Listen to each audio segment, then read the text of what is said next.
used to throw a spitball, if you're familiar with that. So what it was is he would get gasoline and he'd hide it someplace. And he was from South Carolina. He was the son of a South Carolina tobacco farmer. So all those guys down in South Carolina knew how to use tobacco juice to throw spitballs. That's where it came from. So Gaylord, I went to a golf tournament in Montana. His brother Jim was running this golf tournament, so I was sitting next to him at a golf tournament. I said, Gaylord, I said, you dog, I said, I know, and he never got caught. So for 22 years, he's in the Hall of Fame. He won over 300 games. He won the Cy Young Award with San Diego and with Cleveland. I faced him. He's in Cleveland for 3 straight years. And he would throw this ball, and he knew how to hold it and knew how to wet it up, as we said. And he would throw it, and the ball would come in and just go, whoo, and it either dive down and away, or it dive up, down and in, or it float up and in. It was very unpredictable, depending on how the air friction caught the seams and where he put it and how he held it. It was like he had it down to a science, But it was a very unpredictable ball, and you could not hit it. I mean, it was impossible to figure out where it was going. So he was a cheater, right? But I mean, he got away with it. And so the umpires would see the ball would come in and do something weird. The umpire would go, time out, time out. And the umpire would go out to the mound, and all the fans would be cheering and raising the heck, and he umpire take his glove off and look everywhere and take his hat off, and he could never find it. And he would always be kind of deacon out there. He'd go like this, and he'd go, to get everybody thinking he was doing this and that, and umpire would go, time out, time out. He'd go out there and look, could never find it. I said, Gaylord, how in the hell did you get away with that for 22 years? He says, Grich, he said, you just got to have a little imagination. I said, well, what are you talking about? He said, well, what I would do, I'd be 1 pitch ahead. He said, so if man at second base, real tight ball game or whatever, he said, I'd be down like this and look around. He said, I'd throw my slider right there on the outside corner like that, and then just as everybody in the ballpark's looking at home plate, he said, as I followed through, I'd go right down here into my crotch like that, and I'd get it, and then the ball come back, I'd get the ball back, and I'd load it up. He said, in between their rating, I'd go down and put Vaseline right here in my crotch. So there's no way an umpire in front of 30,000 people would come out and grab my nuts. This is not going to happen. Did I say nuts here? Is that okay?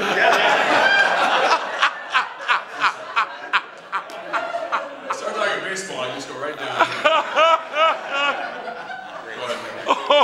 Anyways, that is a great story. Okay, so last thing, just going to say, I live here in Coto de Caza and live out and been here in Coto now for 16 years. South Orange County, to me, is the greatest place in the world to live right here. I think we're extremely lucky.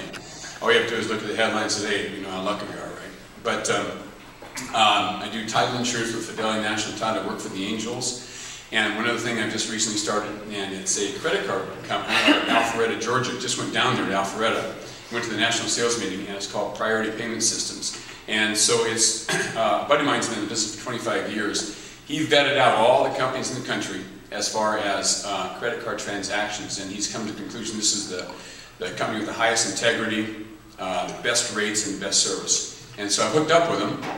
And basically what we do is anybody has any kind of retail business, restaurants, hotels, spas, anything that you do where you take credit cards, we do the transaction for you and we give you the best rates and the best service. They have a thing back there called 4 rings or less resolved. So if you call back there, you get an American English-speaking person from their 2 call centers that they will answer the phone within 4 rings and they will resolve the problem before you hang up. So if you have any, what we do is give great rates. Okay, now the other thing I do is I have a referral program. So if any of you have people that you know that have businesses that have any kind of retail business, and you come and talk with me and you introduce me to the CFO or the owner of the business, whatever the case may be, I have a really good referral program that could be up to 30%. Go ahead. I have 2 people to refer you to, restaurant people right here.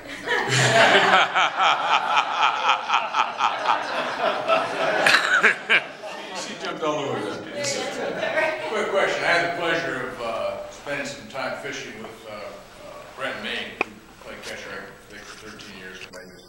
We had a great discussion about ethics of baseball, but it got around to stealing signs, stealing bases, etc. Yeah. What were the techniques you saw for stealing signs in the majors? Well, the 2 places that you usually had guys steal signs, or 3, would be the first base coach, or the third base coach, or the runner at second base. So, the catchers were taught to, as they give a sign, to get it way back in, and then you put your glove down here so the third base coach can't see it, and then you put it over here to the side of your right leg so the first base coach can't see it. So if you are not taught the proper way to hide them, then it's a skill really to pick the signs up. And sometimes first and third base coaches were known for being really good at it, and that's just part of the strategies of the game. The way I look at it, your catcher should know how to hide it. And then if a runner's on second base and you follow the signs, because that's where you can see them obviously from. So you're in runner in second early in the game, or maybe early in the year, and you play that same team later on. You watch the sequence, and there are a number of different ways the catchers can do it. If you ever watch a ball game from a center field camera, you see the catcher throwing down about 4 different signs. There's a lot of different ways. And sometimes they even go like this, which means second sign, or they'll go first sign indicator. Let's say he goes 2, 4, 2, 1. So that means first sign indicator, 2, 4, 2, 1. So it'd be a curve. So if he goes 1, 3, 1, 2, first sign indicator would be 1, 3 is a slider. Or he could go odd sign, odd evens, even sign, even innings. So if it's the first, third, fifth, seventh, and ninth inning, it's the first sign. If it's second, fourth, sixth, blah, blah, blah, it's the second sign. There's a number of different ways. So you need to protect yourself so that the guys can't steal your sign. Then if you do catch the sign and you have it, then you guys sit down. I'm just kidding you guys. And we're gonna quiz you on this later. You guys sit down. Let me thank you. Let's give a round of applause for Bob.